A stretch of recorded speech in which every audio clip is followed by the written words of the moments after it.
Bismillahirrahmanirrahim. Assalamualaikum warahmatullahi wabarakatuh. Selamat malam semuanya. Selamat hari Minggu. Selamat hari Senin besok. Selamat datang di kelas workshop esai ilmiah pertemuan ke-6, which is pertemuan terakhir. Dan ya, hari ini kita mau ngapain? Hari ini kita ada presentasi dari teman-teman kita sendiri kayak gitu di kelas ini. Ada Oza dan ada Ami gitu. Oke. Dan teknisnya nanti aku pengen teman-teman itu saling aktif sih. Jadi biar gak cuma dari aku pertanyaannya, mungkin dari nanti presentasinya Oza dan Ami ada yang ditanyakan gitu, mangga banget kalau teman-teman ada yang mau menanyakan kayak gitu. Gitu sih. Dan oke, teknisnya kemarin sepertinya maksimal 10 menit kayak gitu. Nanti Oza dan Amin akan present esainya ataupun PPT-nya gitu kalau buat. Terus nanti setelah itu kita akan tanya ini gitu, Q&A. Dan Q&A-nya tuh nggak ada waktunya, nggak terbatas waktu kayak gitu. Aduh, ya gitu sih, mungkin kita bisa saling memaksimalkan kayak gitu. Mungkin nanti baik teman-teman kalau ada yang kurang teman-teman kalau ada yang kurang kurang apa ya, oh ternyata gaya gaya presentasinya Oza seperti ini gitu, mungkin ada yang mau kayak saranin juga boleh banget kayak gitu. Biar untuk pengembangannya di next mungkin kalau dia ikut competition. Oke, mungkin dari teman-teman atau dari Oza atau Ami sendiri ada yang ditanyain? Udah langsung ngeplot dong. Gimana kalau kita buat kayak roller gitu, buat apa sih namanya? Kayak undian gitu, kan lebih seru. Undian aja, Kak. Mantap tuh. Semoga Oza dulu deh yang keluar. Ya apa sih namanya tuh? Loro spin. Apa ya namanya ya? Apa namanya? Spin Hill. Oh iya, Eh, spin wheel. Oh. Ya, bener. Wheel of name. Bentar, aku tulis dulu. Sama ngohe. Gimana emangnya? Press to enter. Klik terus. Oh iya, oke. Wait. Oke. Terus. Bentar. Kok lama sih? Oh, tidak. Wait.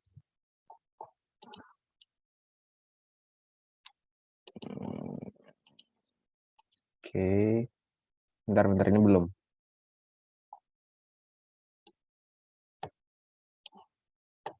Belum kan dia, mohon maaf. Mohon maaf. Bismillah ya. Klik to spin. Ini 50-50 nih. Kita tahu siapa tuh. Udah agak panjang ya.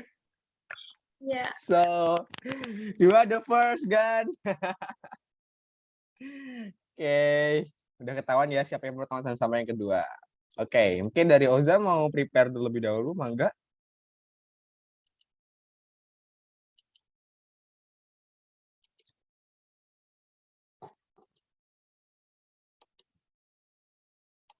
Oh iya, oke. Ini tuh bisa present nggak ya yang lain settingnya? Wait. Belum bisa, Kak. Oh, belum ya. Ntar aku buat dulu sharing and share. Oh, salah, bentar. Oke, coba lagi. Udah. Oke, enggak. Aku timer ya. Bentar. Asik buat PPT dong. Sip. Wait.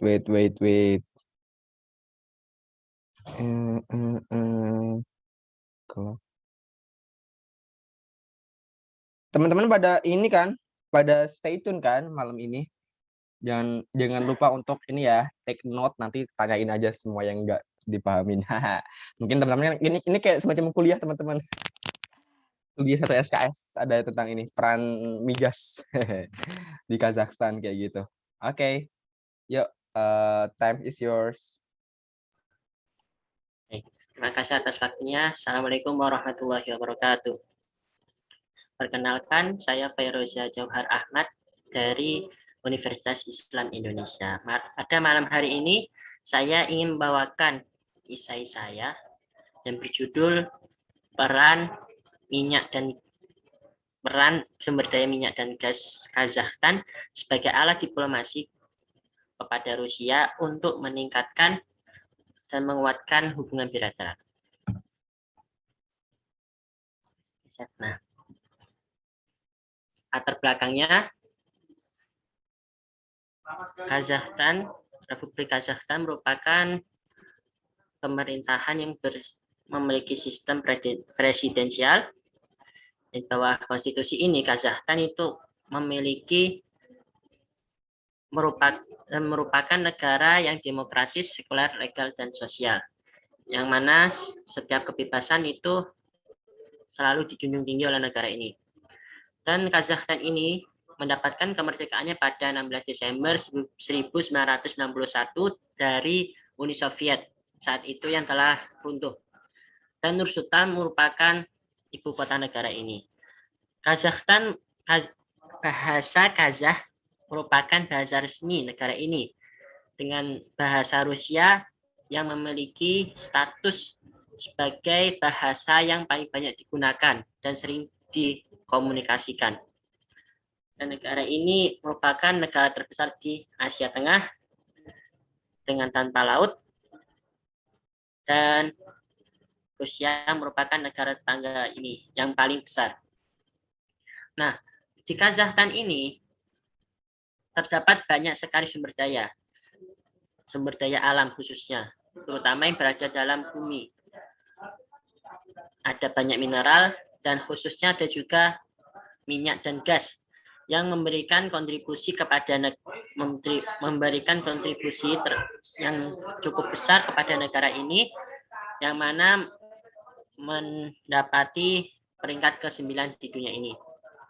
Nah, sumber daya yang terakhir yang tadi saya sebutkan memiliki banyak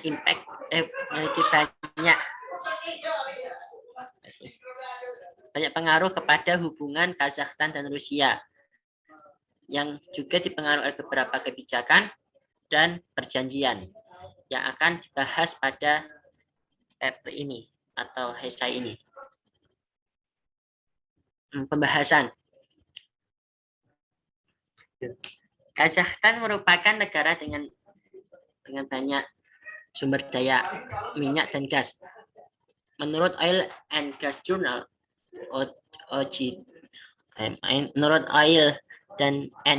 Journal Kazakhstan memiliki 30 juta barel pada Januari 2018, yang merupakan peringkat kedua terbesar di Eurasia setelah Rusia. Nah, pada 2019 ini terdapat 1965. Oza, aku mau ini dong, mau nanya dulu. Ini Ya. belum move ininya, slide-nya. Belum move. Ya, dari tadi. Ya, kok bisa? Di share screen-nya belum move ke slide ke berapa gitu. Coba kamu share lagi. Coba di ini. Sudah, apa belum? Coba di slide kedua. Ini satu,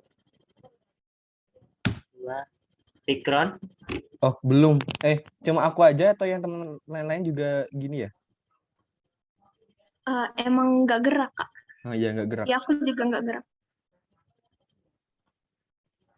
Atau ini, share screen. Ya. Screen aja. Mungkin.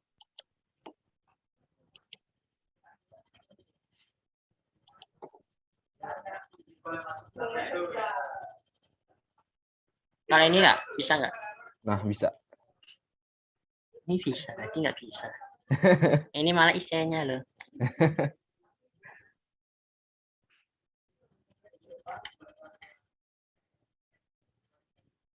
Ini aja ya, Kak. Oke, Bangga. Ya, berapa menit tadi? Kurang 6 menit lagi. Oke. Baik, saya lanjutkan lagi.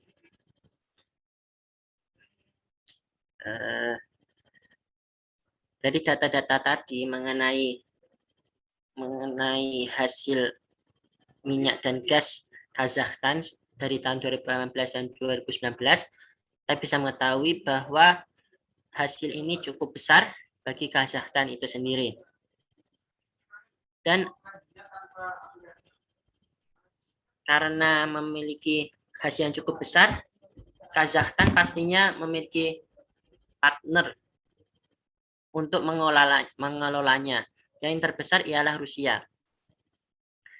Kedua negara ini memiliki dua perjanjian utama mengenai minyak dan gas ini.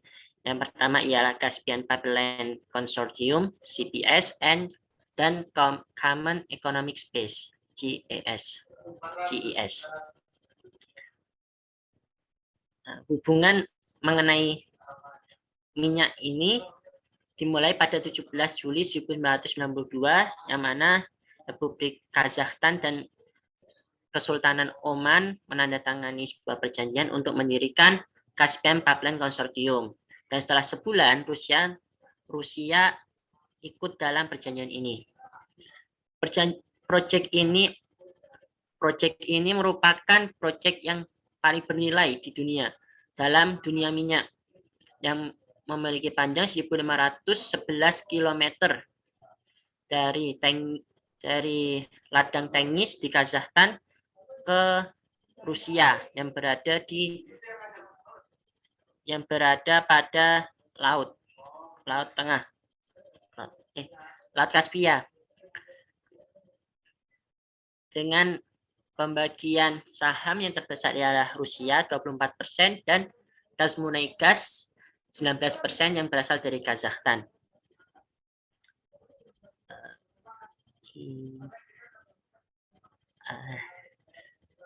Proyek ini memberikan Kazakhstan sepertiga dari minyak dan gas importnya. Nah, perjanjian lainnya ialah mengenai perdagangan yang dimulai pada 1993. Kazakhstan mengimpor berbagai macam gas dan minyak dari Rusia, begitupun sebaliknya. Pada 1995, Rusia dan Belarus mendirikan program untuk mengembangkan CIS, anggota CIS, yaitu anggota yang berada pada Asia Tengah dan juga lebih tepatnya mantan anggota Uni Soviet. Dan Kazakhstan ini adalah satu-satunya yang ikut pada perjanjian ini. Padahal itu sebenarnya dibuka untuk yang lain. Nah, dari sini hubungan antara Kazakhstan dan Rusia semakin dekat, dan pada 9 Desember 2010 didirikanlah ditandatangilah perjanjian Common Economic Space yang berisi perjanjian mengenai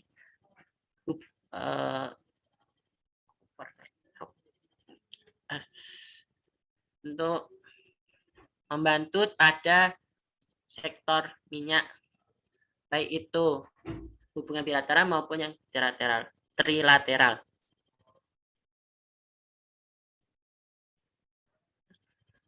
Setelah kita mengetahui berbagai macam perjanjian yang diadakan oleh Rusia dan Kazakhstan yang telah berlangsung sejak lama dari 1991,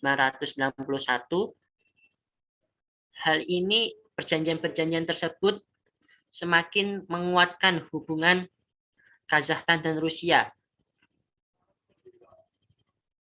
Terlebih lagi, sebelumnya mereka merupakan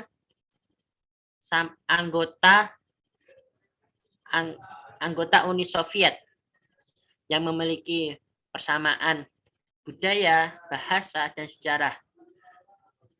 Dan pada awal-awal kemerdekaannya, negara Kazakhstan bahkan memiliki lebih banyak orang Rusia daripada orang Kazakhstan itu sendiri. yang mengakibatkan bahasa Rusia lebih sering dipakai daripada bahasa Kazakh. Nah, selain itu, presiden dari Kazakhstan maupun Rusia sekarang ini memiliki hubungan yang spesial.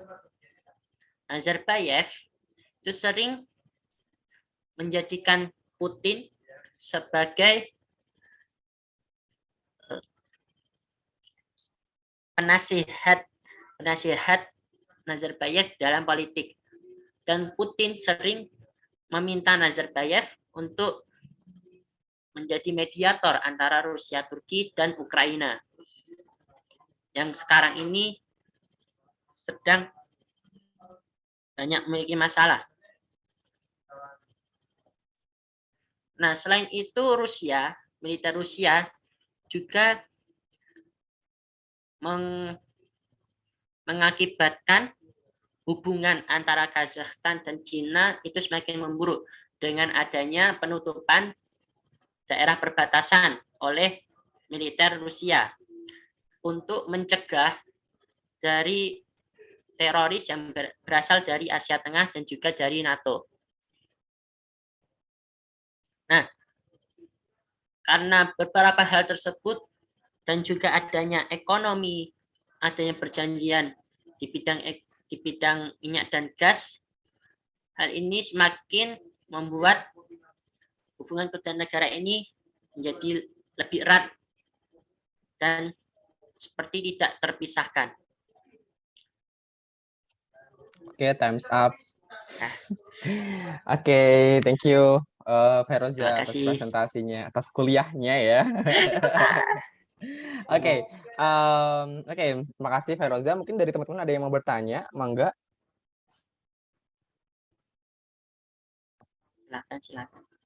Silakan. Yang mau bertanya tentang peran oil dan gas pada hubungan Rusia dan Kazakhstan. Harusnya banyak kurangnya saat. Oke, ini dong boleh tahu judulnya lagi. Judulnya. Oke.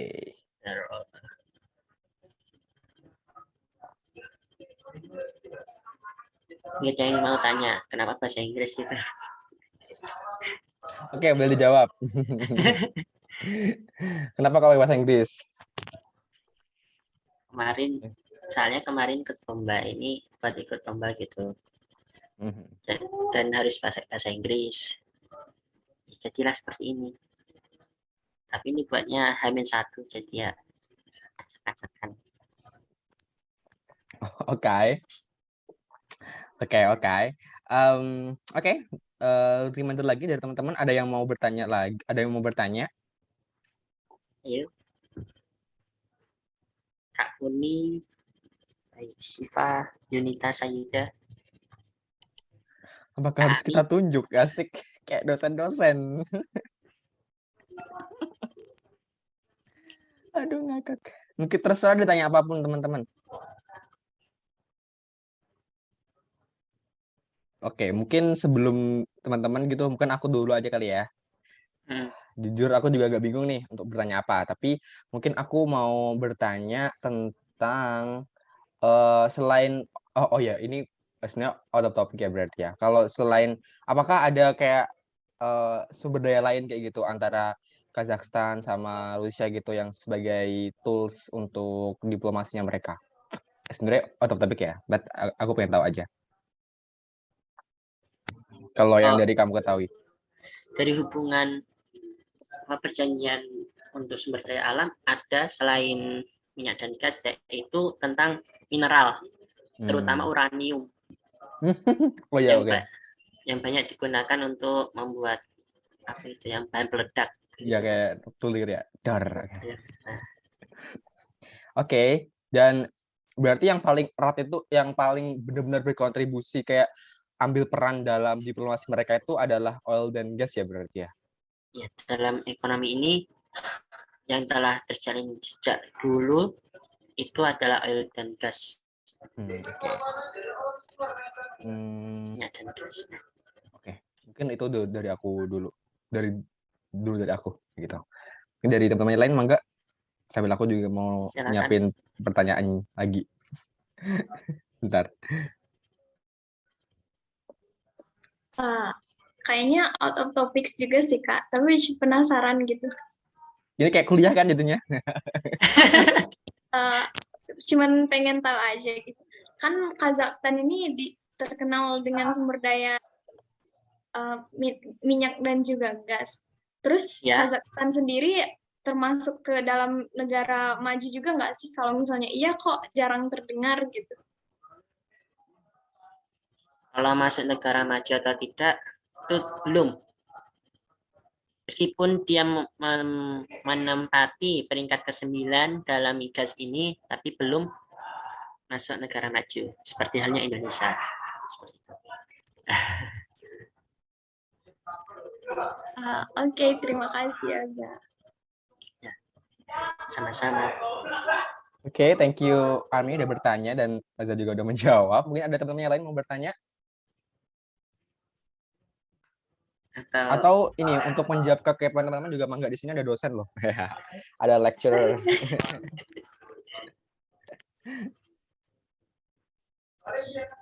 Cuma pengen cerita aja sih ini. Oke, mangga. Ini kan di background pada paragraf pertama itu. Iya, aku mau nanya itu sebenarnya.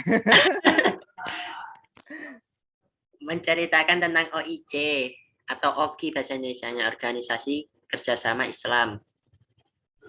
Nah, padahal di isai ini tidak menjelaskan satupun mengenai OKI. Nah, tidak ada kecuali ini terakhir. Nggak sah. Ini karena kemarin temanya itu adalah hidden treasure of OIC members gitu, member state. Nah, karena itu yang ngadain adalah jurusan hubungan internasional dan temanya adalah OIC, dan kepikiranlah kalau ada IR-nya hubungan internasional pasti harus ada diplomasinya begitu. Tetapi sampai jadi ini nggak nyambung. Oke, make sense.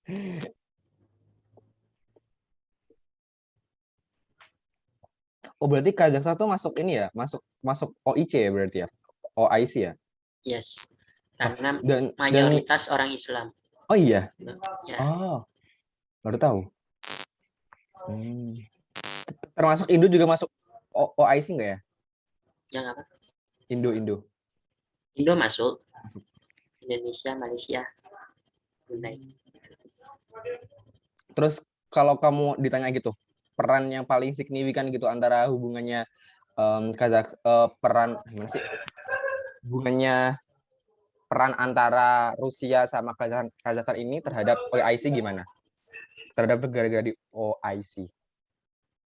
Seperti yang kamu bilang kalau tadi background dimulai dari OIC.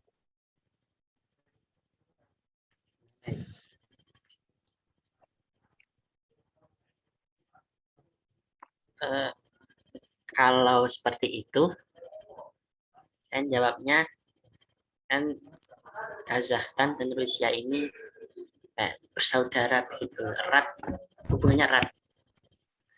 Jadinya kalau Kazakhstan minta bantuan dan bisa ditolong oleh Rusia, begitu pun sebaliknya. Dan kalau dari OIC-nya sendiri itu sebenarnya kurang berperan, tetapi bagi muslimnya itu cukup berperan karena Kazakhstan bisa saja meminta kepada Rusia untuk melindungi hak-hak orang Islam di Rusia itu sendiri. Karena setelah dikuasai oleh Soviet saat itu, Partai Komunis, hak-hak orang Islam sering ditindas dan dihilangkan. Begitu.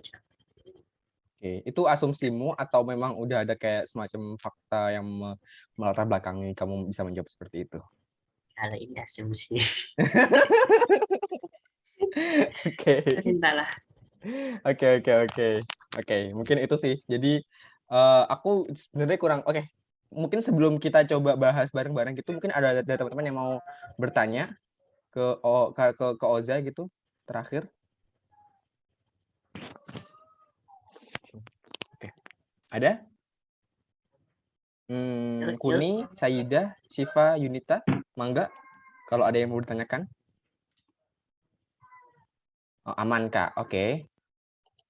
Oke, mungkin langsung dibahas aja ya. Aku tadi mau ngomong apa sih? Lupa ya jadinya. Ini terdengar nggak ada suara kucing? Nggak ada kan ya? Nggak ada. Oke. Ada suara kucing ini tawur.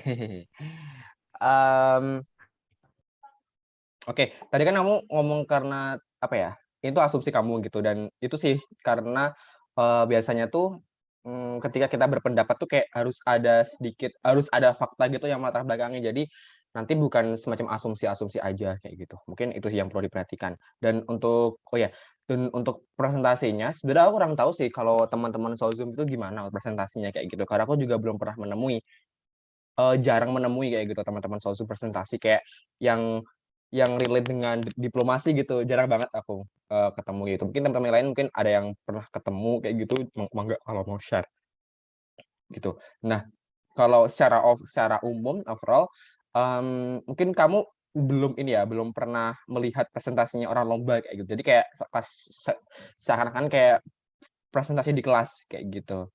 Ya gitu sih. Mungkin kalau case-nya untuk kelas itu oke sih kayak gitu. Tapi untuk yang lomba kayaknya harus banyak diperhatikan detailnya gitu sih kayak tidak apa ya, mungkin kan tadi kamu semacam membaca setiap paragrafnya di esai kamu itu dan harusnya sih kalau di lomba kayak gitu tuh udah tinggal poin-poinnya aja jadi nggak perlu dijelasin semua karena nanti bakal banyak makan waktu kayak gitu apalagi kalau waktunya itu cuma 7 menit kayak gitu itu bakalan benar-benar sangat singkat sih untuk presentasi yang seperti kamu tadi yang cukup lama sebenarnya gitu. Terus apalagi ya? Ya, itu sih mungkin.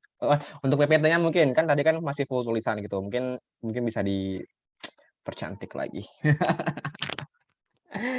Oke, itu dari Boleh aku. dong, Kak. Contoh dong, Kak. Lah, oh kemarin kamu nggak ini ya? Nggak Yang mana? join ya pas presentasi? Aduh.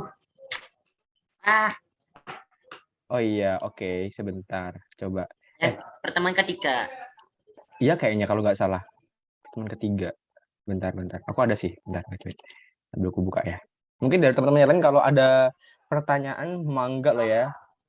Dari presentasinya Oza ataupun ada tanggapan boleh banget juga mungkin yang pernah ikut presentasi gitu ngasih input ngasih feedback itu mangga kok di sini tempatnya untuk kita saling mengevaluasi.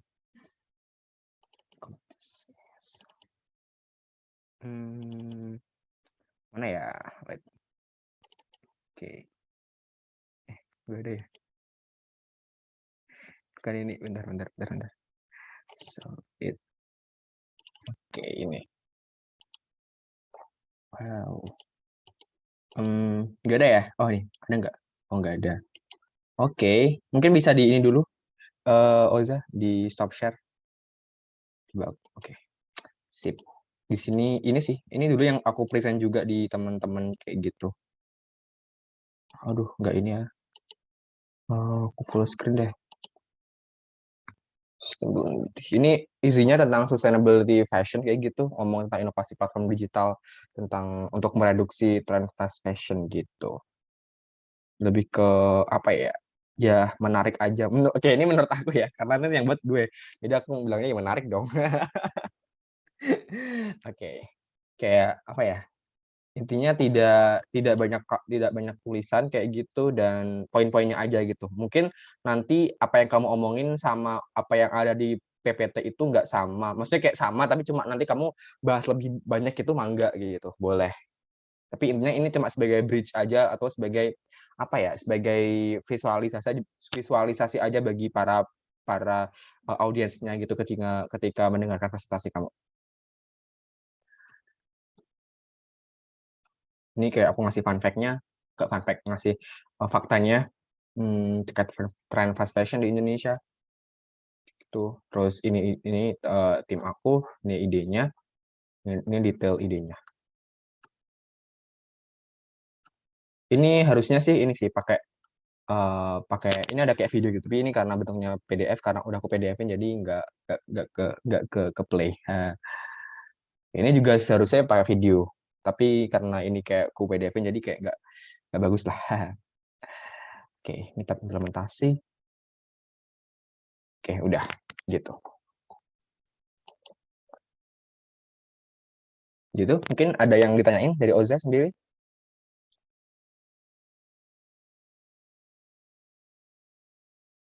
Udah cukup jelas ya? Atau ada yang ditanyakan? Dari teman-teman juga mangga loh kalau mau bertanya kayak gitu. Tentang presentasinya Eza boleh, tentang di luar itu juga boleh. Sebelum kita lanjut ke presentasinya si Army.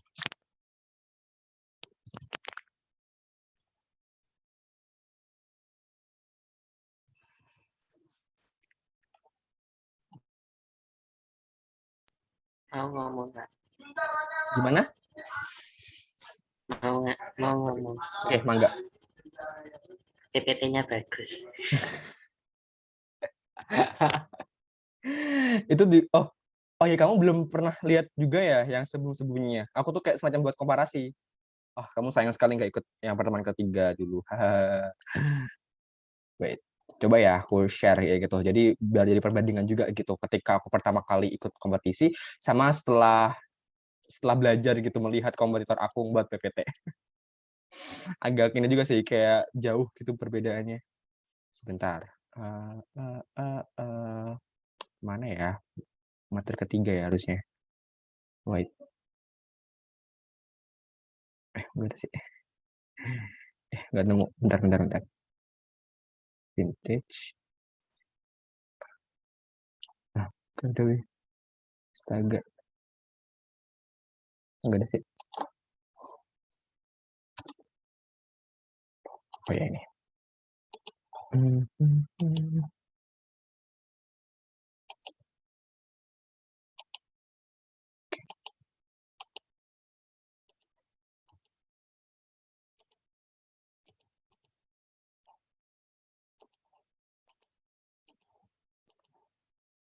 Oke, di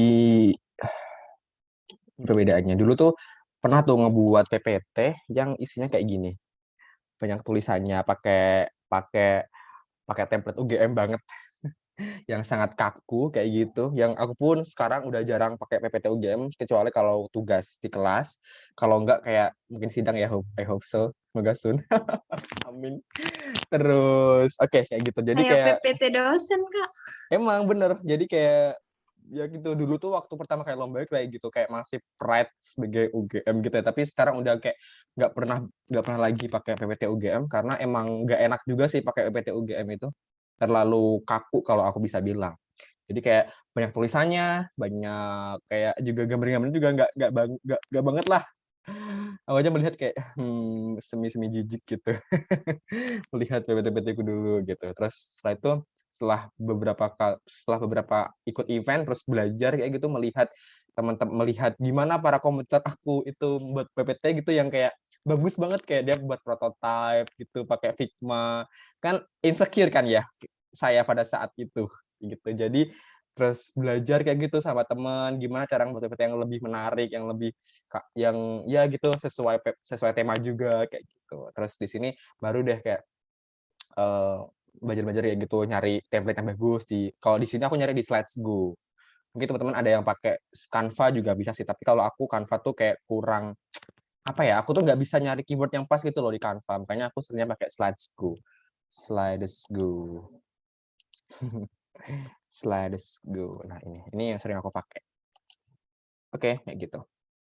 Mungkin Oza kan pertama kali kan ini, ya itu wajar sih. Mungkin nanti Oza kalau coba ikut lomba gitu sekali terus coba kamu melihat gitu gimana kompetitor kamu tuh ngebuat PPT tuh kamu bakalan secara langsung belajar gitu langsung apa ya langsung insecure terus nanti langsung merubah PPT-mu gitu. Itu yang aku alami dulu sih.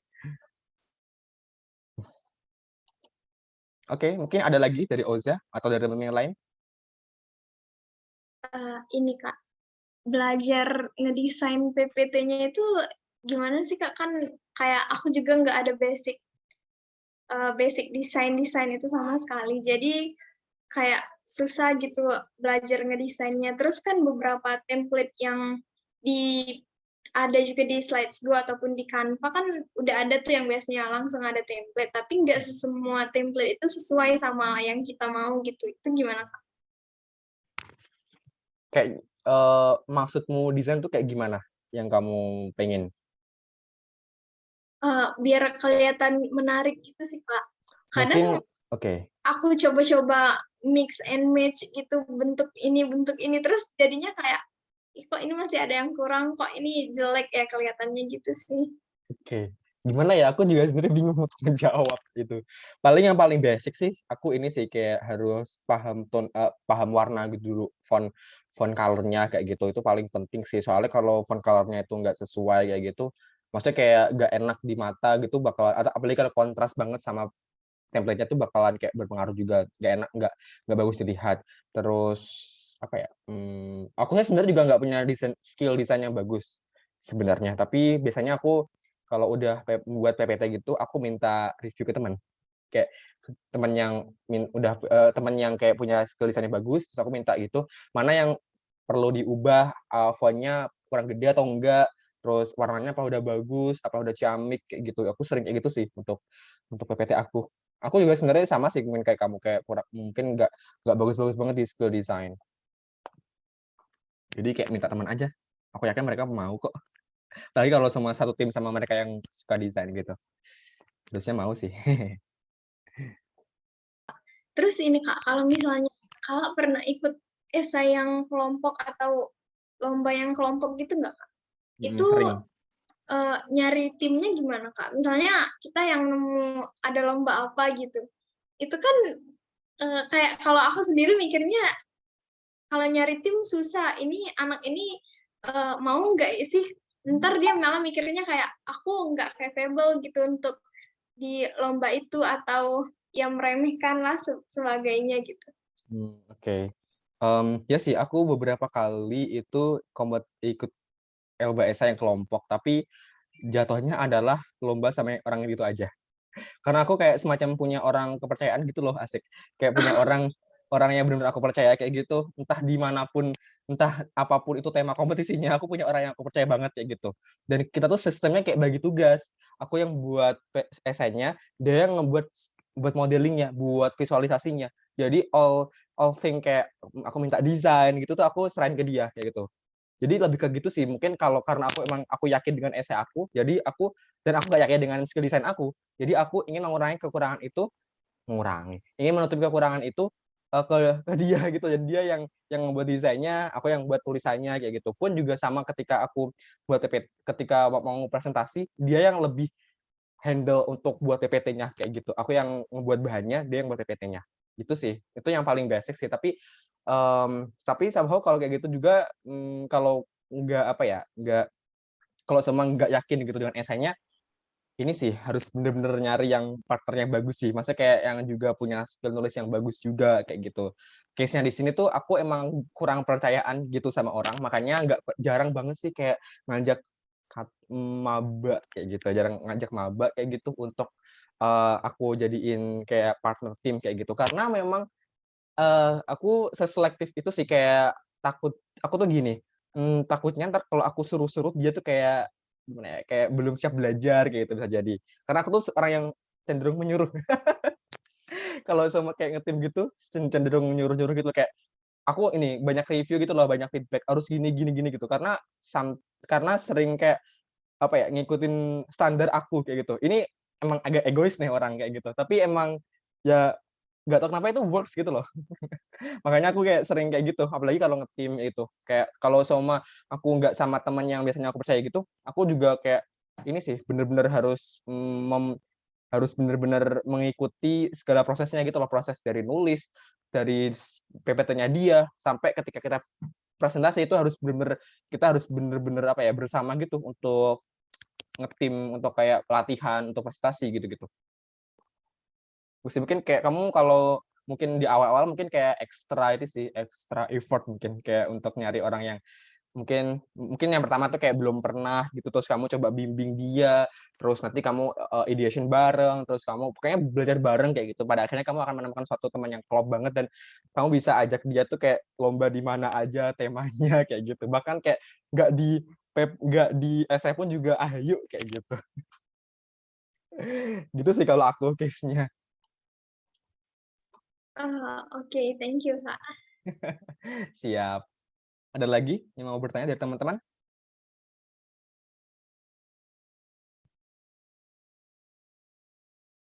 Oke, nggak ada ya?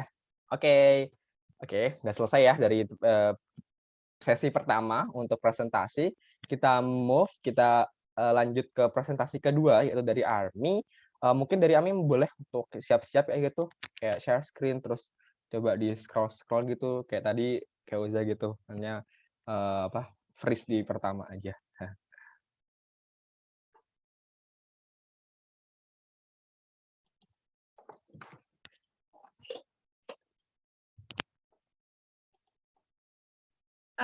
Udah kelihatan belum, Kak? Oke, coba di scroll.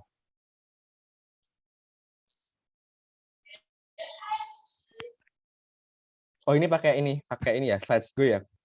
Kelihatan banget sih. Kelihatan ya, Kak? Iya, Kak. Iya, ini Slides.go banget ini. Coba di scroll yang ke slide kedua. Oke, sip. Oke, yuk, mangga. Oke, for Army, time is yours. Sebelumnya suaranya jelas kan, Kak? Jelas, jelas. Baik, terima kasih atas kesempatannya. Assalamualaikum warahmatullahi wabarakatuh. Selamat malam dan salam sejahtera untuk kita semua. Yang terhormat para dewan juri beserta para finalis yang saya banggakan. Perkenalkan, nama saya Armija Isnaini dari Institut Pertanian Bogor, yang pada kesempatan kali ini akan memaparkan hasil tulisan saya mengenai permasalahan dan solusi sampah perairan di Indonesia. Dengan judul esai Gema Pesan, Gerakan Mahasiswa Peduli Sampah Perairan sebagai bentuk kontribusi mahasiswa dalam rangka mewujudkan SDGs nomor 14, menjaga ekosistem laut. Pada kesempatan kali ini, saya akan membagi 5 poin presentasi. Yang pertama, latar belakang, perumusan masalah, tujuan, gambaran program, serta penutup.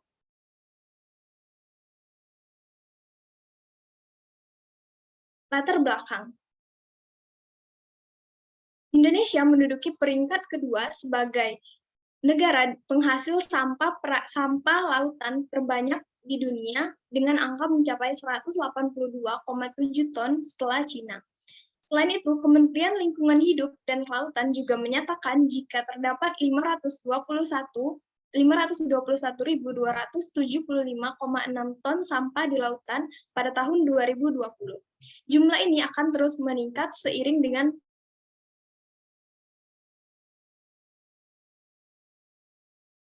Coastal Cleanup atau ICC juga merilis pernyataan jika terdapat 9 dari 10 sampah di lautan yang merupakan sampah plastik.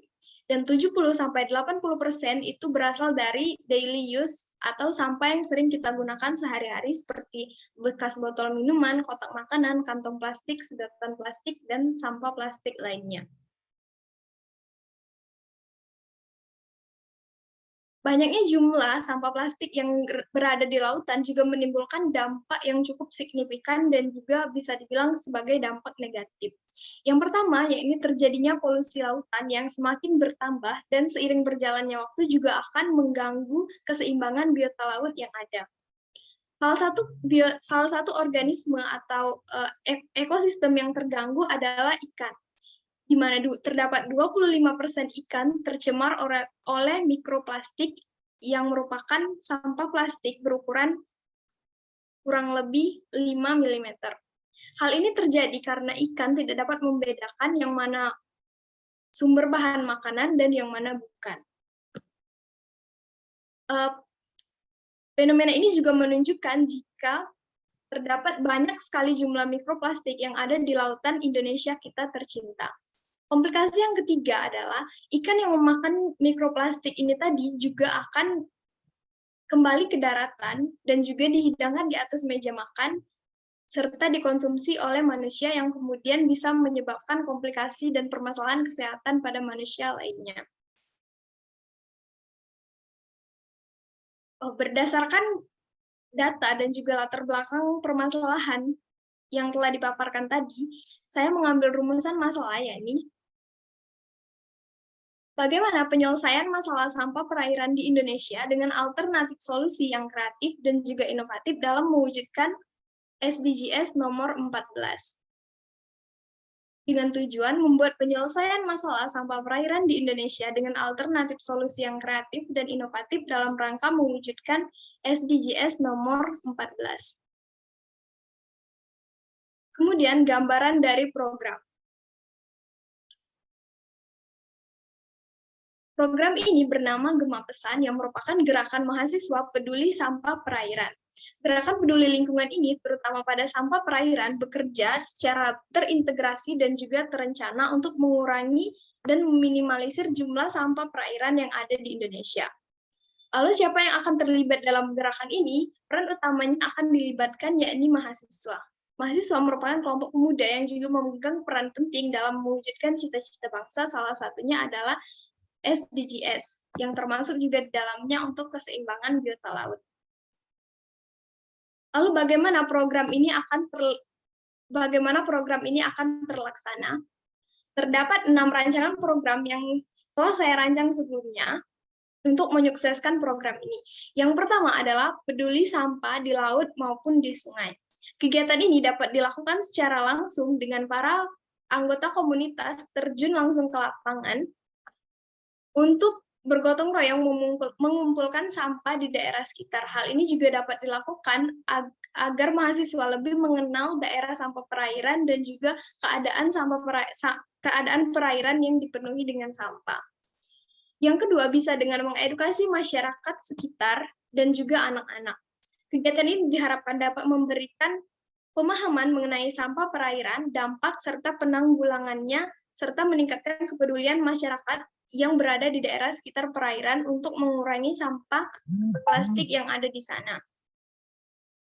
Yang ketiga, yakni memulai kesadaran dari diri sendiri. Sebagai individu yang juga merupakan anggota komunitas, sudah sepatutnya kita memulai gerakan ini dari diri sendiri. Salah satunya dengan memilah sampah secara mandiri dan berusaha untuk mencari serta membuat tempat pengolahan sampah atau pendaur ulangan sampah tersebut.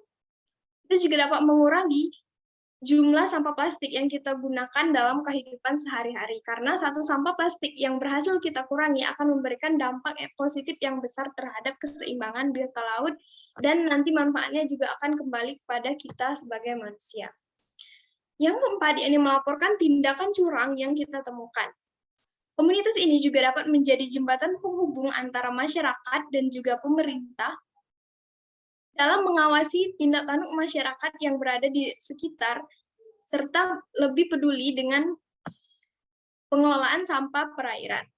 Misalnya saja jika terdapat, kita melihat pengelolaan sampah yang bisa dibilang kurang baik dan juga pembuangan sampah di sungai, kita bisa membuat laporan atau menegur orang yang melakukan hal tersebut. Selanjutnya yakni promosi melalui media sosial. Sebagai generasi Z, mahasiswa saat ini tentunya lebih melek teknologi. Dengan menggunakan media sosial, diharapkan sarana mempromosikan kegiatan positif ini dapat menjangkau masyarakat yang lebih luas dan lebih banyak lagi mempengaruhi masyarakat yang ada di Indonesia untuk lebih peduli dengan sampah perairan. Yang terakhir, yakni mengumpulkan sampah plastik di lingkungan sekitar, terutama di lingkungan kampus. Karena kampus yang sebagai public space yang juga tentunya kebersihan menjadi sorotan utama, biasanya sangat menjunjung tinggi kebersihan juga. Oleh karena itu, melakukan kegiatan pengumpulan sampah plastik di sini tentu akan lebih mudah dan juga terarah. Hal ini juga dimaksudkan agar warga kampus lebih aware dan juga peduli terhadap sampah plastik dan berusaha untuk meminimalisir penggunaannya. Kegiatan program Gema Pesan ini diharapkan dapat memberikan memulai langkah kecil yang dapat memberikan dampak yang besar terhadap kondisi perairan di Indonesia. Sebagaimana sesuatu yang besar tidak akan dapat dimulai, tidak akan dapat terjadi jika tidak dibangun dari hal yang kecil.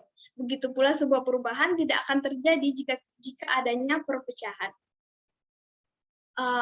Mungkin itu saja yang dapat saya sampaikan.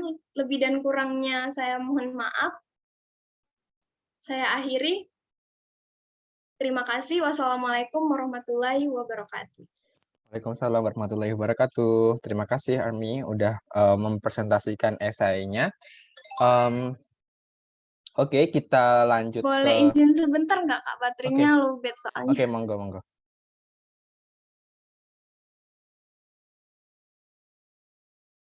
Oke, mungkin sambil nunggu Army ini prepare kayak gitu untuk laptopnya, kita lanjut ke sesi pertanyaan atau Q&A. Mungkin dari teman-teman, monggo kalau ada pertanyaan tentang esainya Army, boleh loh. Dari Kuni, dari Siva, dari Yunita, dari Sayyidah, monggo kalau ada yang bertanya. Atau dari Oza juga.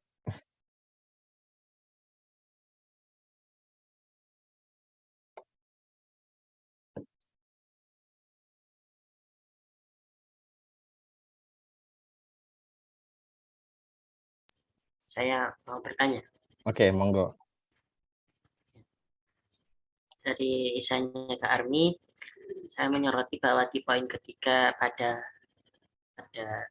tadi slide mengenai how, yaitu apa ya, intinya ada mengolah sampah begitu.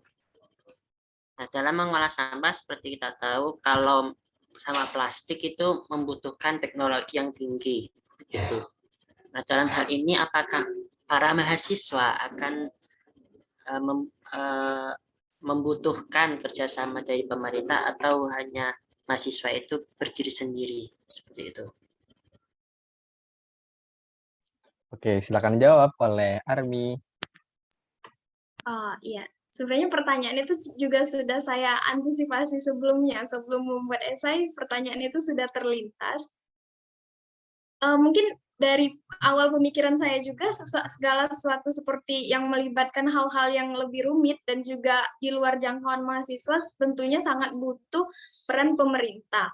Di sini juga mungkin dari slide tadi juga kurang disebutkan jika program ini juga tidak akan berdiri sendiri, namun berusaha untuk mencari partner untuk berkolaborasi karena seperti pengelolaan sampah itu tentunya akan sangat sulit jika hanya dilakukan oleh mahasiswa. Mahasiswa mungkin bisa menjadi sebagai jembatan atau pelaksananya saja, namun untuk kegiatan pengelolaan sampah atau dana yang dibutuhkan untuk membuat alat pengolahan sampah itu sangat dibutuhkan kolaborator seperti pemerintah atau badan swasta yang bergerak di bidang lingkungan juga. Begitu. Oke, dari Oza cukup atau ada yang mau ditanyain lagi? Itu dulu Kak, cukup. Oke, dari teman-teman yang lain, monggo kalau mau ada yang ditanyakan.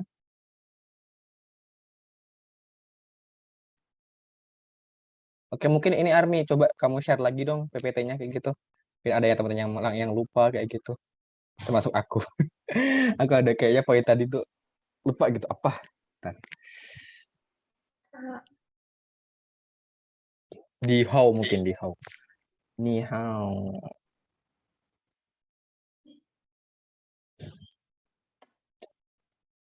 Oh, yang hu dulu, hu mungkin. Hu dulu. Hu.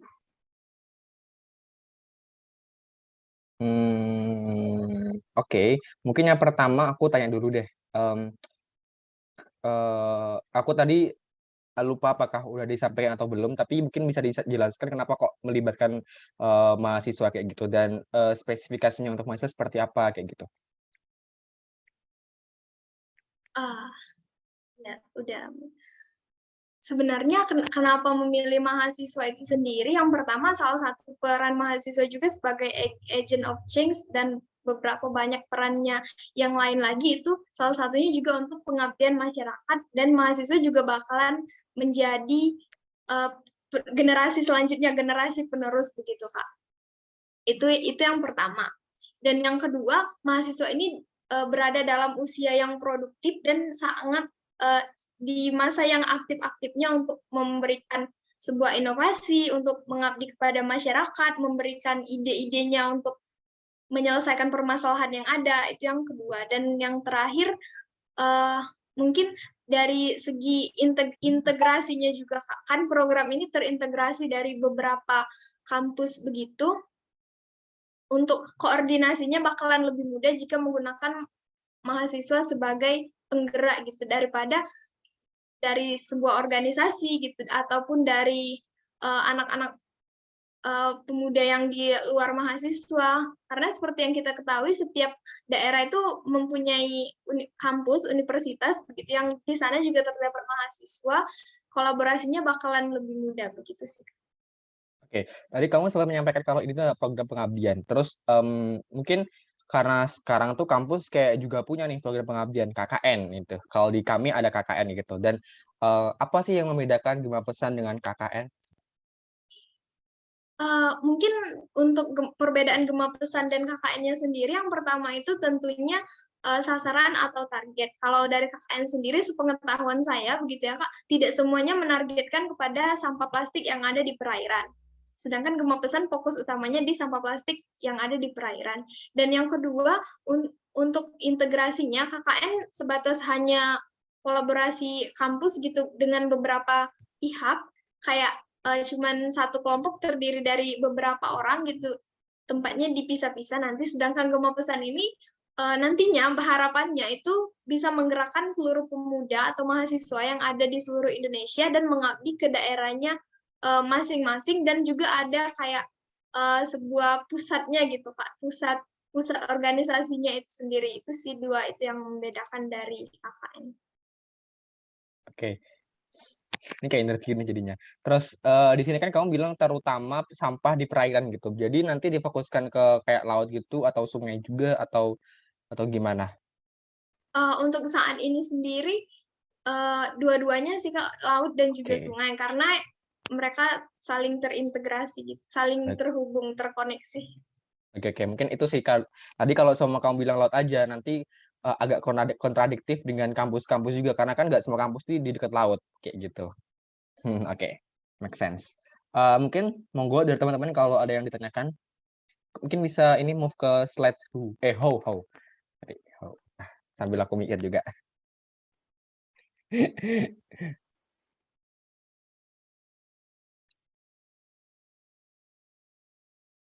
Monggo dari teman-teman yang mau bertanya,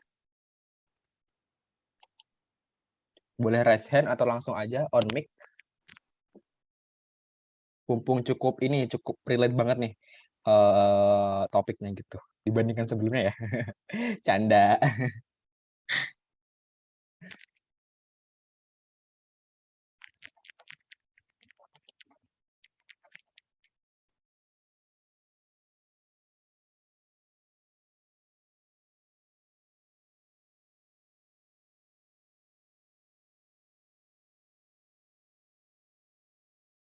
Oke deh, aku mau bertanya dari how ini kan kamu ada beberapa ini, ada mulai dari memulai kesadaran dari diri sendiri, kemudian melaporkan tindak kecurangan, promosi di media sosial, dan kemudian mengumpulkan sampah plastik di lingkungan sekitar.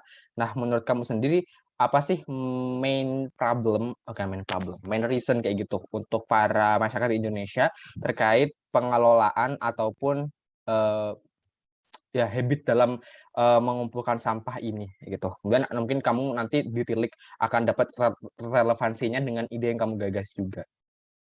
Oh, sebenarnya main problem yang ada di Indonesia juga, sebenarnya problem ini relate di negara-negara lain juga. Itu berdasarkan beberapa video yang saya tonton dan artikel-artikel yang saya baca. Itu sebenarnya inti permasalahannya itu 2-3 lah Kak, bisa dibilang.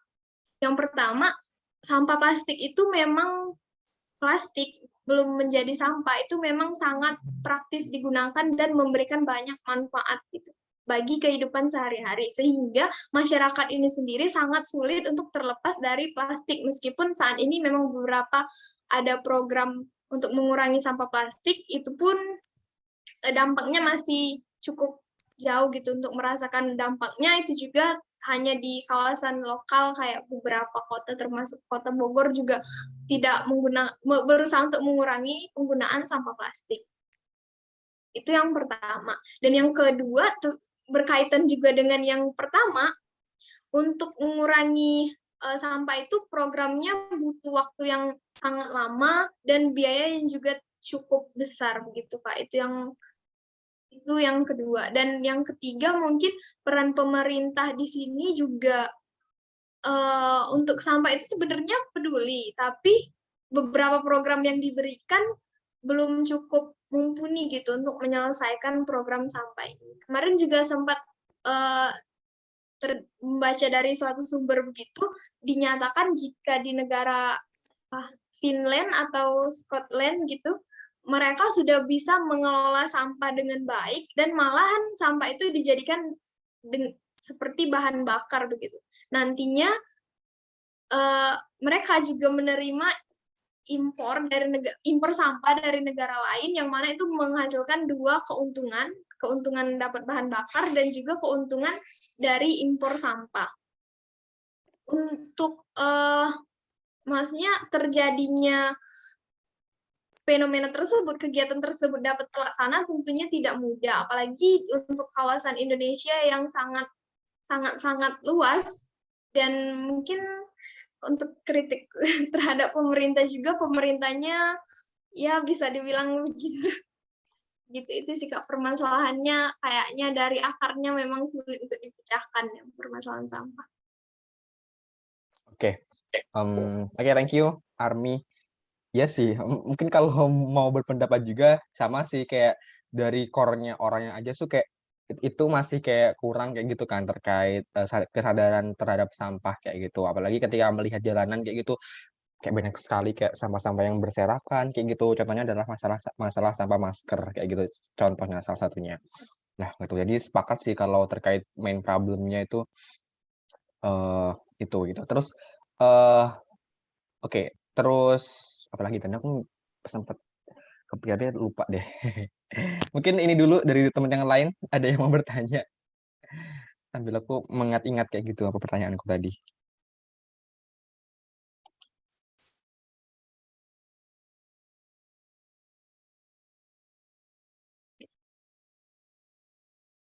Oke. Oh ini, menurut aku dari ke-6 maksudnya ide yang kamu propose ini kan menurut aku sebenarnya udah kayak pernah ada kayak gitu. Kan kayak kita mengencourage orang-orang untuk ya harus sadar diri sendiri kayak gitu, kemudian promosi sosial media, terus mengumpulkan sampah plastik di lingkungan sekitar. Terus apa yang membedakan ide kamu ini dengan ide-ide yang sudah ada sebelumnya kayak gitu? Boleh waktunya sebentar nggak Kak? Monggo, siap. Tadi sudah sempat ada catatannya sih. Sebenarnya dari beberapa poin yang telah saya sampaikan di depan ini, yang poin how ini memang sudah banyak begitu program-program yang telah dilaksanakan, dan itu pun ada yang berhasil, ada juga yang hanya mungkin keberhasilannya dengan persentase kecil.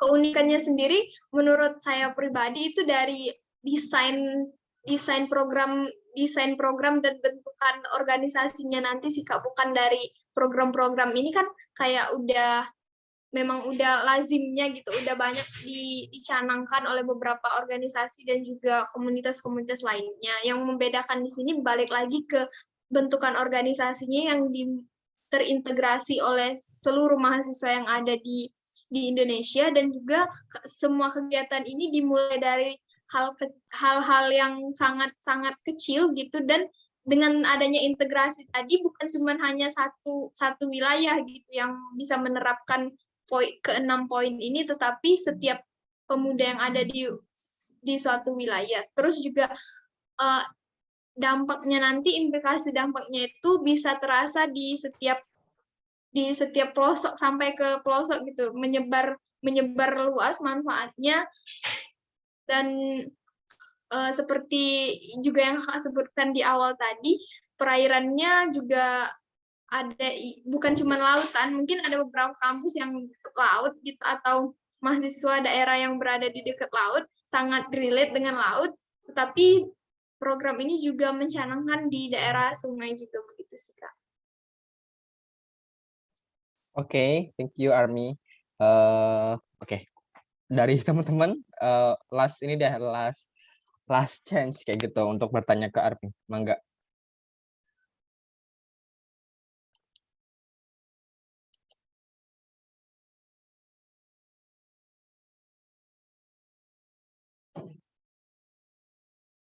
Gak ada ya?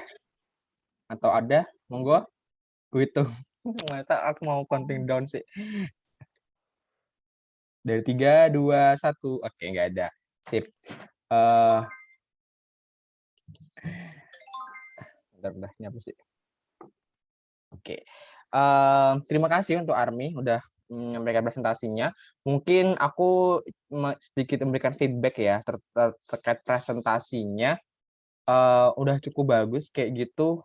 Mungkin untuk PPT-nya sih, ya sih kayak aku tuh melihat something yang missing gitu terkait PPT-nya. Entah itu dari desain, kayak pemilihan template sih menurut aku yang redup kayak gitu. Menurut aku ya ini perspektif aku yang mungkin karena kamu tuh ngomongin tentang lingkungan, aku prefer kalau kamu memilih template-template yang cerah kayak gitu. Kayak hijau cerah, hijau muda yang cerah kayak gitu. Kalau enggak biru cerah gitu sih dibandingkan tadi yang menurut aku tuh template-nya agak surem gitu sih kalau aku mau ngomong kayak kurang kurang kurang nyatu dengan tema, kurang nyatu dengan ide kamu yang mau membuat sebuah komunitas peduli lingkungan kayak gitu menurut aku di sini.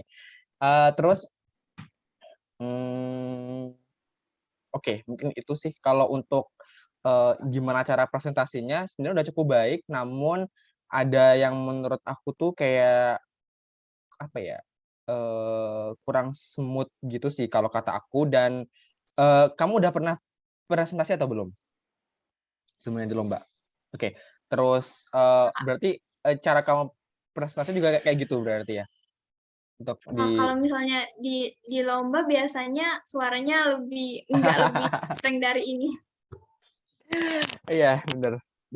Terus Itu juga kalimatnya aku kan lakukan. udah Buat disusun skrip dari ya. lama jadi Oh iya benar. Oke, benar. Ya itu juga membedakan sih. Oke, mungkin karena ini di kelas kayak gini mungkin kayak nggak se well prepared itu ya kayak gitu. But it's okay. Oke, mungkin itu yang dari aku min sih. satu juga sih Kak. Yes, dia benar juga sih. Mohon maaf nih. Oke, nggak apa-apa. Sedikit bahan belajar untuk kelas semua kayak gitu. Oke, masih 21:18 ya gitu. Mungkin ada dari teman-teman yang mau bertanya. Aku tuh sebenarnya tuh kayak agak belum prepare sih kalau mau presentasi kayak gitu. Pengen juga gitu loh untuk presentasi kayak gitu sekarang, tapi takut belum prepare. Buat bentar. Dan oke, mana sih? Ada yang mau bertanya dari teman-teman tentang presentasi?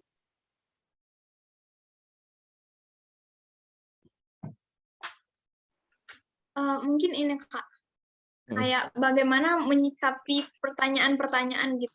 Kayak outputnya itu biar kelihatan tenang gitu pas menjawab pertanyaan, terus well prepare, kalimatnya itu well arranged, kayak tersusun dengan rapi begitu Kak. Soalnya Apa kan ya? kalau misalnya presentasi kan bisa prepare dari awal gitu, bisa Iya, bikin script. Dan pertanyaan kan kadang out of the box atau sudden gitu. bener sih. Iya, bener. Mungkin pertama adalah jam terbang. Jelas yang pertama jam terbang gitu. Ketika kamu udah sering ikut kompetisi itu menurut aku ini sih bakalan kayak terlatih gitu sih untuk menjawab pertanyaan-pertanyaan yang nggak terduga. Terus yang kedua sih bener-bener predik gitu sih, kayak sebelumnya predik dulu. Jadi ketika dewan juri tuh kayak nanyain poin kayak apa ya, awal-awal kan kayak nanya masih bridging gitu kan, nanyanya. Terus kamu udah mulai predik gitu. Oh dia mau nanya ini nih. Nah, kamu udah kayak nyiapin jawabannya tuh sambil beliau nyampein question-nya kayak gitu. Itu yang aku lakukan. Terus yang kedua apa ya? Yang ketiga deh. Yang ketiga mencoba tenang ya. Itu juga masalah jam terbang sih kayaknya, kayak jangan sampai kelihatan kayak takut gitu wajahnya, apalagi kalau aku sih biasanya kayak mantuk-mantuk gitu, kayak gini-gini dulu kayak ya udah gitu kayak. Terus kalau enggak mungkin kalau emang kamu belum nemu kayak jawabannya, diputar-putar dulu aja. Diputar-putar gitu kayak mencoba untuk merestate pertanyaannya di juri kayak izin saya menjawab pertanyaan Ibu tentang bla bla bla, kan kayak ini kan masih ngerestate gitu kan. Sambil Masih kita mikir Kak. Ya itu juga aku lakukan kayak sambil mikir gitu, kayak kalau benar-benar nggak terduga gitu kayak aku harus sambil mikir, terus aku juga sambil ngomong kayak gitu. Ngomong kayak tapi sebaiknya mengulangi apa yang ditanyain sama dewan juri. Kalau enggak, ya kayak gitu sih kalau yang aku lakukan seringnya. Oh, Kak. Terus satu lagi Kak, Mhm, untuk yang selalu Kakak bilang bisa jadi dari awal pertemuan sampai sekarang juga adalah tentang jam jam terbang. terbang. Adalah tentang jam terbang.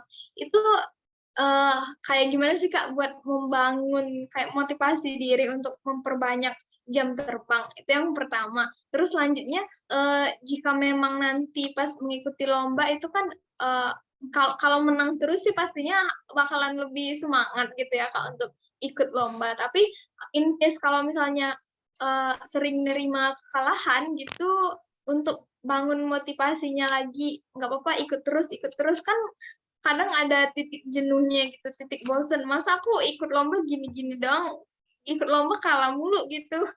Kayak hanya ya gitulah motivasinya menurun gitu. Oke, yang pertama terkait apa sih? Oh, gini ya. Pertama terkait gimana cara meningkatkan jam terbang. Kayak biar kita tuh sering ikut kompetisi gitu kan. Ini sih menurut aku adalah kamu tahu dulu apa tujuan kamu ikut kompetisinya. Kalau dari Armi sendiri apa tujuan ikut kompetisi? Uh, Jujur tujuan ikut kompetisi sebenarnya 3, tapi nggak bisa nge-arrange dari poin 1, poin 2, poin 3-nya kayak acak aja sih Kak sebenarnya. Mhm, Itu uh, menambah menambah soft skill dan juga hard skill, banyak kayak public speaking, terus wawasan juga gitu. Terus menambah isi CV, mhm. dan yang terakhir mencari cuan Kak. Oke Soalnya oke. di IPB juga ada insentif prestasi yang lumayan besar gitu. Oke. Itu pun yang juga yang aku lakukan. Tapi, sepertinya kamu butuh satu motivasi lagi gitu yang lebih tinggi kayak gitu. Contohnya adalah dulu aku ikut kompetisi karena aku ingin Mapres. Kayak gitu. Jadi tuh kayak karena ketika ikut Mapres kan harus ada minimal portofolionya kan, dan kalau mau menang gitu. Jadi itu yang pertama memotivasi aku. Jadi ketika aku kalah tuh kayak ya aku kayak, "Ayo ayo lagi," kayak kita tuh tinggal 10 bulan lagi loh untuk Mapres kayak gitu. Kalau kamu nggak dapet 10 per juara, kamu nggak bakalan ya chance kamu untuk menang tuh bakalan kurang kayak gitu. Itu yang aku lakukan. Tapi itu kan kayak ini banget kan, kayak materialistis banget, kayak nargetin banget. Tapi emang ya itu penting gitu untuk benar-benar punya satu target yang kayak menjadi patokan kita. Terus untuk pertanyaan kedua tadi, apa ya? Lupa, sorry. Ini Kak, kalau misalnya kalah gitu, terus Oh iya, ngerasa jenuh gitu. apa ya, mungkin kembali lagi ke motivasi pertama deh. Kayak tadi, kayak aku bilang kamu punya motivasi yang benar-benar tinggi, yang bukan kayak sekedar ini, kayak mencari cuan ataupun kayak ingin menambah soft skill, kan itu kan something yang menurut aku ya kita tuh, bisa aja dapat nggak cuma di kompetisi. Nah itu, mungkin itu. Mencari cuan, kemudian, nambah soft skill, dan di CV itu kan nggak cuma di kompetisi. Sementara kalau kamu ingin ngepres, contohin aku gitu, itu ya karena aku orang kompetisi, yang aku lakukan ya yang aku bisa lakukan adalah ikut kompetisi, kayak gitu. Itu adalah satu-satunya cara, kayak gitu. Makanya aku harus kayak punya motivasi tinggi, harus kayak sering latihan juga, kayak gitu. Nah, itu sih mungkin kalau dari aku. Tapi case-nya sendiri tuh, gini, gimana caranya kamu menghadapi kekalahan itu? Apakah kamu mencoba untuk mengevaluasinya, kemudian kamu mencoba praktis lagi, kemudian, setelah itu kamu minta feedback ke orang lain, apakah cukup improve atau enggak, kayak gitu. Itu juga matter sih, kan ada orang yang ikut kompetisi terus kalah, tapi itu dia nggak improve, kayak dia merasa yakin kalau itu udah cukup bagus, tapi kayak, ya udah dia mengkompetisikan lagi apa yang udah dia buat, kayak gitu, terus mencoba presentasi lagi tapi dengan gaya yang sama. Kan juga nggak ada improvement, nggak ada something new kayak gitu, makanya dia stuck-stuck mulu kayak gitu. Ada orang seperti itu, tapi kalau menurut aku, orang yang selalu belajar, terus orang yang selalu mengevaluasi itu akan pada saatnya tuh akan kayak punya waktu kayak gitu untuk sering-sering menang, kayak gitu. Itu yang aku percaya sampai sekarang. Oke, Kak. Kamu semester 2 Oh, kan, BTW? Oh, sorry 4. 4 ya? Oke. Masih ada waktu lah kayak gitu. Insya Allah masih ada waktu untuk boleh belajar satu kayak gitu. lagi nggak, Kak? Boleh banget. Untuk sebenarnya ini kayak lebih subjektif gitu sih, Kak. Mhm. Untuk dari Kakak pribadi, uh, if apa ya, keuntungan atau benefit yang Kakak terima dari kegiatan lomba atau dengan kegiatan organisasi di kampus, kira-kira lebih ngimpact yang mana, Kak? Soalnya di sini tuh disclaimer kayak beberapa teman-teman deket aku, teman-teman jurusan itu sangat fokus pada organisasi kampus, hima, BEM, segala macam untuk ikut aktif sampai-sampai melupakan tugas kelompoknya gitu. Jadi Oke. kayak di lingkungan aku sendiri sangat sedikit gitu untuk anak-anak yang mau ikut kompetisi, ngambis di kompetisi gitu. Oke. Makanya aku pengen nanya feedback ke orang lain juga gitu. Oke, kalau jawaban dari aku mungkin secara formalitas aku bilang semua punya kelebihan masing-masing. Itu secara formalitas ya kayak orang-orang bilang semua tuh punya ini loh, punya impact masing-masing kayak gitu. Ikut kompetisi ada impact-nya, ikut organisasi ada impact-nya juga. Kita nggak bisa apa ya mendeskripsikan satu masing-masing kayak gitu. Tapi kalau dari aku pribadi secara subjektif,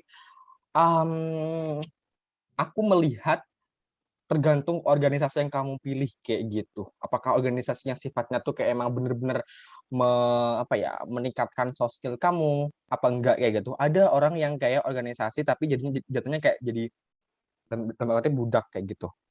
Budak organisasi. Dia tuh ikut organisasi tapi nggak tahu value apa yang ingin dia raih di sana. Ya cuma ikut organisasi, mungkin jadi pejabat, jadi punya jabatan tinggi tapi dia nggak punya kayak something yang mungkin bisa mengimpact orang lain kayak gitu. Sementara mungkin ketika ikut kompetisi itu, terus ketika menang itu ada yang bisa dibagikan, ada soft skill yang kayak ketara gitu loh. Kayak ketika menang kita selain dapat cuan, kita juga dapat pengakuan kalau kita itu cukup bisa presentasi, bisa menulis kayak gitu. Nah, itu. Terus aku sendiri tuh eh merasa kalau organisasi kampus kayak aduh ini bakal direkam kan, aku takut ngomong sebenarnya. Mungkin kalau deep talk gitu kayak one by one kayaknya it's okay, tapi kalau sekarang aku agak takut sebenarnya kalau ngomong. Tapi oke, aku akan ngomong kalau menurut aku sendiri secara pribadi ya, ini pribadi aku kurang kayak gitu untuk organisasi-organisasi yang sifatnya kayak gimana kayak gitu. Menurut aku karena aku kayak nggak nemu value, nggak nemu apa yang bisa nggak nemu passion aku di sana contohnya.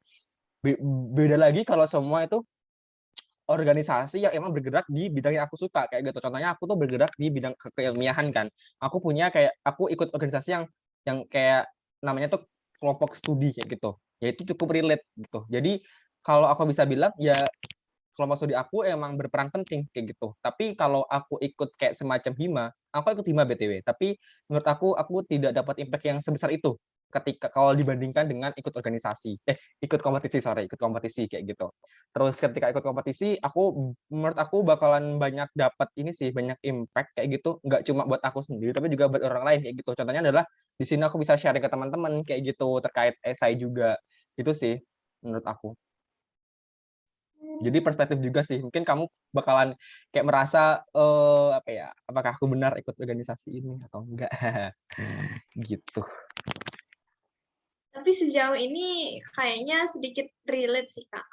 Kan waktu itu pernah beberapa kali ikut kompetisi dan juga ikut PKM juga yang mana kompetisinya long time gitu. Daripada ikut organisasi memang lebih banyak impact yang dirasakan di kompetisi sih, Kak. Cuman kayak memang pengakuan dari orang lain itu kadang lebih dibutuhkan juga gitu untuk meyakinkan argumentasi sendiri gitu, Kak. Terima kasih, Benar Kak. benar benar. Yes, itu benar juga sih. Kayak aku pun kayak pernah tuh kayak mencoba untuk mencari validasi dari jawabanku dengan cara bertanya ke orang lain kayak gitu.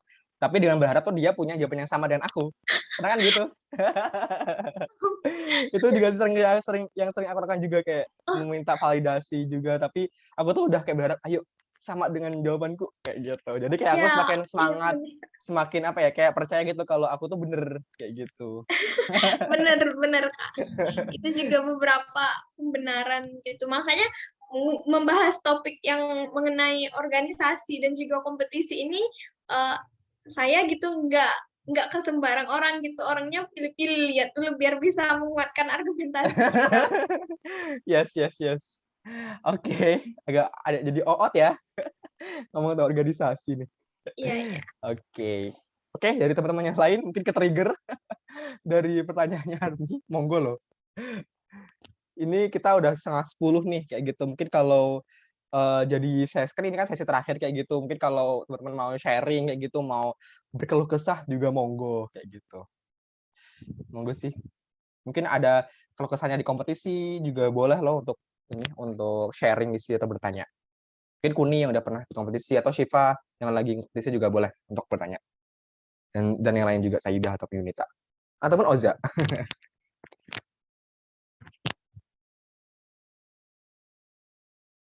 Cintanya Kak, Mm-mm.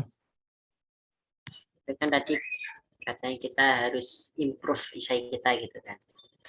Nah, kan kita nggak punya contoh esai yang bagus atau gimana gitu. Katanya nggak sembarang apa ya, nggak ada web khusus esai, contoh esai gitu.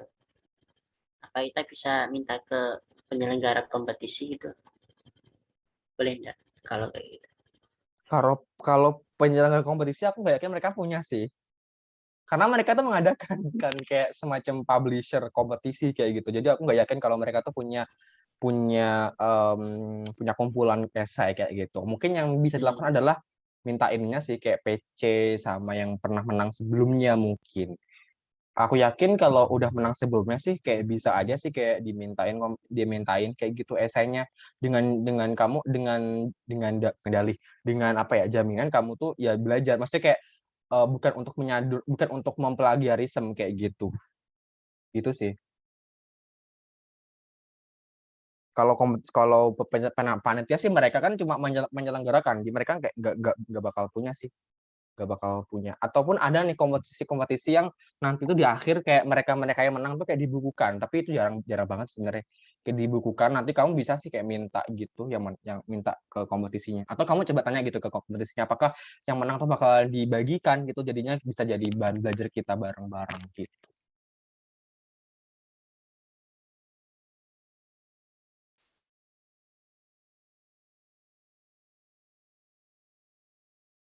Kalau untuk esai di koran itu gimana Kak? Beda nggak Kak? Esai di koran, Nah, kayak aku itu juga lupa ya esai koran kayak aku gimana. Pernah pernah baca sih lihat sebenarnya. di Opini gitu Kompas nggak sih? Kayak ya, opini gitu sih ceritanya sih. Ya, tapi seringnya lihat itu yang nulis tuh orang-orang besar gitu, Menteri Luar Negeri, Retno Marsudi gitu kan, hmm. atau pengamat atau dubes gitu. Tapi kayaknya tuh Nah, mereka ngebuatnya hampir sama kayak essay Sozum nggak sih jatuhnya? Kayak mengamati ya, suatu fenomena politik ataupun fenomena di masyarakat yang kayaknya nggak relate sama saintek deh, kalau aku bisa bilang. Jadi makanya aku nggak sering baca, nggak sering baca esainya gitu. Gimana maksudnya? Kayak apa eh, problemnya? Hehehe. bisa apply nggak sih gitu kan? Kan Ah, kita bisa apa? masih bisa apply nggak?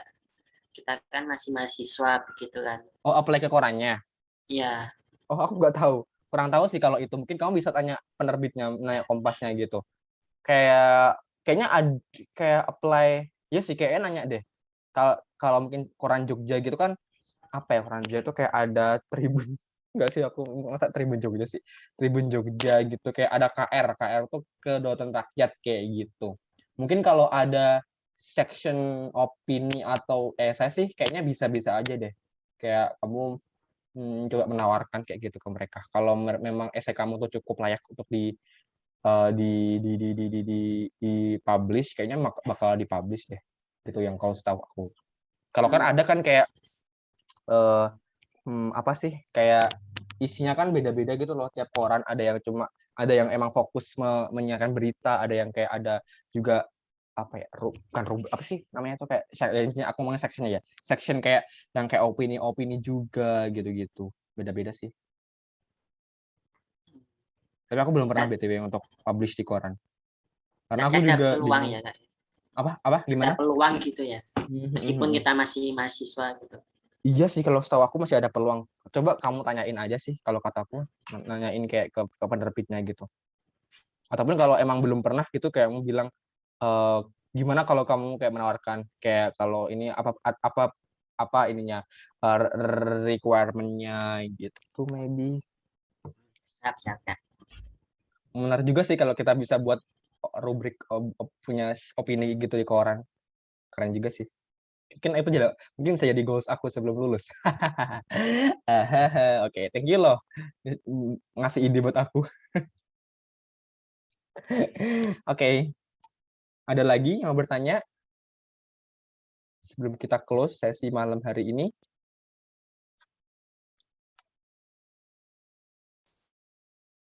Out of the box sih Kak, tapi kayak mau Kan dari tadi nanya out semua. Oke, nggak apa. soal skripsi sih Kak. Aduh, Sebenarnya kayak karena beberapa pengalaman menulis yang Kakak miliki, skripsi itu saat ini Kakak mengerjakan seserem yang dibilangin hmm, orang-orang nggak Kak? oke. Mungkin ini sih. Aku tidak bilang seserem di penulisannya, karena aku cukup yakin dengan penulisan aku. Maksudnya ketika aku udah tahu bahan-bahannya, udah yakin tentang gimana caranya, gimana dengan bahan-bahannya, dengan gimana caranya, gimana metodenya, menurut aku cukup smooth kayak gitu. Apalagi aku anak saintek kayak gitu kan, yang base-nya tuh base penelitian dan nanti kayak cuma untuk menjelaskan, memaparkan bagaimana hasil penelitian aku gitu. Tapi kalau untuk bagaimana, nah ini yang membuat serem tuh sebenarnya kalau di aku adalah tentang metodenya. Karena di sini tuh aku kayak mengikuti apa yang diarahkan oleh dosen, karena sifatnya tuh kayak aku mengikuti kayak kayak proyek tulisan gitu loh, kayak jadi tim penelitian, tim risetnya beliau, dan nanti tuh hasil paper aku bakalan melengkapi penelitian beliau yang nanti masuk dalam satu jurnal, satu paper jurnal kayak gitu. Jadinya tuh aku harus benar-benar strict, harus benar-benar mengikuti arahan beliau dari segala bentuk, dari segala pusakanya, dari metodenya kayak gitu. Jadi aku sekarang tuh masih masih somehow tuh agak masih bingung gitu gimana metodenya gitu. Apakah aku harus kayak gimana ya, kayak metodenya tuh yang kayak variabel kontrolnya seperti apa, terus kemudian aku harus uji apa aja, terus karena di aku tuh ada bab kedua tuh beda sama dasar teori. Jadi tuh ada tinjauan pustaka, yaitu semacam kayak membandingkan dengan research atau penelitian sebelumnya. Jadi itu sih yang paling berat sebenarnya, kayak mencari pembanding kayak gitu. Kenapa kok aku milih topik ini, terus nanti dibandingkan apakah topik aku tuh cukup benar-benar dibutuhkan dalam dunia riset kayak gitu. Itu sih. Kalau Hmm. dari penelitian sih aku cukup yakin sih. Tapi itu sih bahannya sih yang menurut aku kayak belum klik kayak gitu. Oh,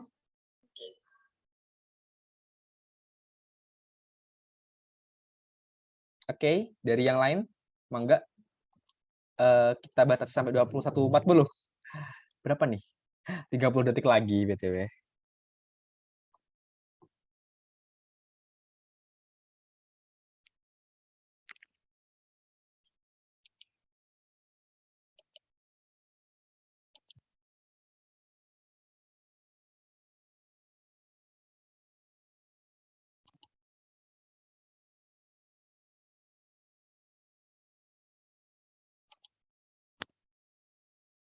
Oke, udah 21.40 teman-teman. Oke, mungkin sebelum kita tutup, ini ya teman-teman, monggo untuk di on cam kayak gitu. Kita punya dokumentasi lah satu gitu, at least. Hehe. Monggo teman-teman, semoga nggak pada AFK ya. Takut tiba-tiba AFK.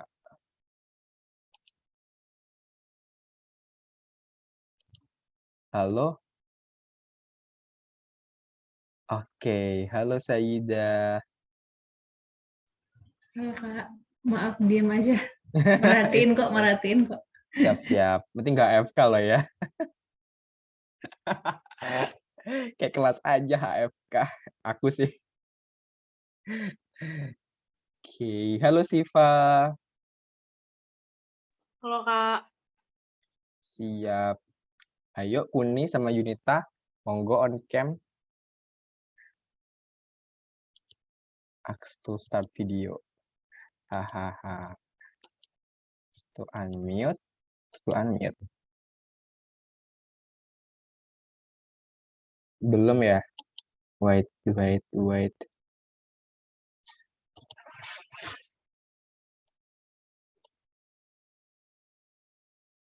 Halo, Uni. Ih, dia AFK po ya? Sepertinya sih AFK nih. Kita tunggu sampai ini kali ya, 21.42. Berapa 42 tuh? Berapa detik lagi?